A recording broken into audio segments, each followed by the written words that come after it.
Candidates running for office in 2020 should absolutely pay attention to issues of racial justice in the United States. I'm Nicole Austin-Hillery, and I'm the Executive Director of the U.S. program at Human Rights Watch. Like many of you, I'll be tuning in when the Democratic candidates take the stage on February 25th to debate who should be the next president of the United States. If I had to suggest one thing in particular to watch for, it would be whether the candidates do a better job of prioritizing racial justice than they've done so far. The majority of Americans believe that racial justice is a major problem, and I see why so many of us are in agreement.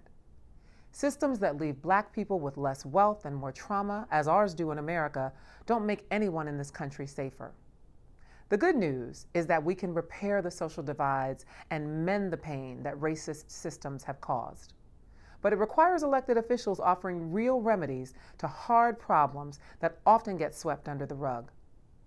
Let's talk about some of the tough racial justice topics that 2020 candidates and elected officials should use their public forums to address.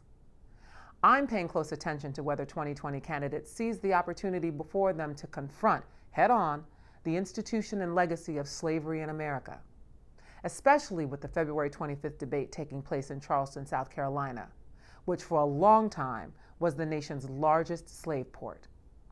The sale and labor of enslaved Africans in South Carolina and across the country helped build the richest economy in the world as it simultaneously tore Black families apart. Even after emancipation from slavery, Black Americans experienced lynchings, segregation, redlining, voter discrimination, educational inequities, and other oppressive tactics that the government sanctioned to strike terror and suppress Black people's full participation in our society.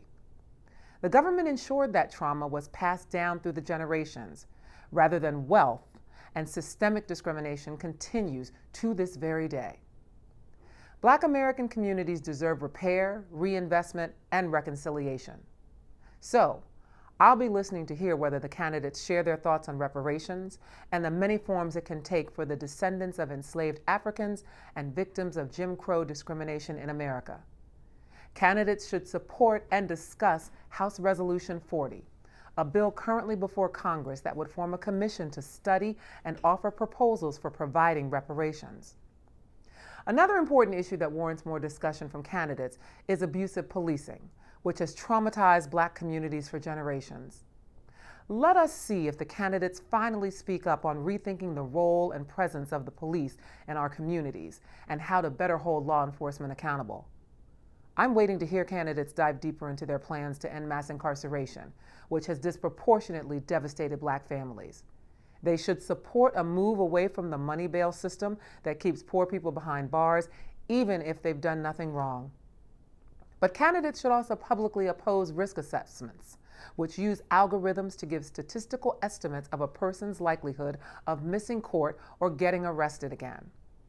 Risk assessments have been widely embraced as an alternative to money bail, but they are racially biased and could be at least as harmful as the bail system itself that they are meant to replace. This is not where the discussion of racial justice should end.